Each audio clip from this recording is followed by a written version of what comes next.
Sobota 14. septembra 2013 bola dňom vstupu Bánovskych hádzanárok do nového ročníka súťaže prvej hádzanárskej ligy žien. Na domácej pôde hádzanárky Jonota Sokol Gábor Bánovce hostili v športovej hale o 18. hodine bývalého minuloročného účastníka výhálky celok žien Univerzitného dámskeho hádzanárskeho klubu Športového gymnázia Nitra. Našim ženám sa v domácom prostredí nedarilo a po polčase 8-17 prehrali s lepšou Nitrou rozdielom 14 golov 21-33. V druhom kole 21. septembra 2013 cestujú naše hádzanárky na horúcu pôdu do Nesvat.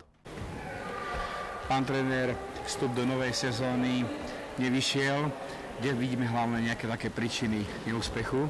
No, na tento zápas sme sa veľmi tešili, myslím si všetci, ale po zápase sme viac menej smutní, pretože ani ja som neočakával až takýto rozdiel, hlavne vo výsledku, ale musím povedať, že super bol lepší po všetkých stránkach, na všetkých postoch, okrem postu brankárky, kde teda naše brankárky dominovali v zápase, ale ani to nám nepomohlo odvrátiť túto, nechcem povedať, že hrozivú prehru, ale pre nás poučnú prehru.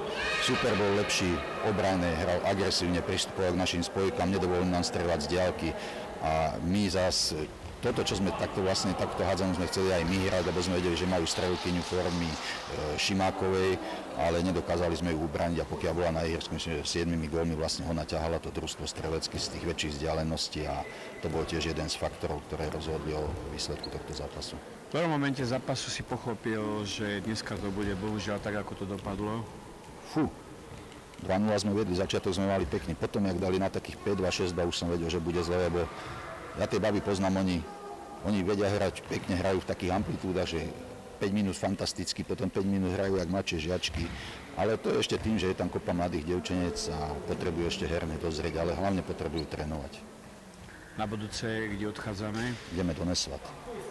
Veľmi ťažký súper. Minulý rok sme tam síce prehrali len o 2 góly doma, teraz na turnaji sme s nimi prehrali o gól. Vždy sú to vyrovnané zápasy, ale ja už dnes viem, že ideme bez Mišky Richtárechovej, ktorá má pracovné povinnosti, bez Ovy Turkovej, ktorá má takisto pracovné povinnosti, takže bude to veľmi ťažké. Budú sa musieť dievčence zomknúť po tejto prehre a vydať zo seba všetko, aby sme tam uhrali nejaký slušný výsledok.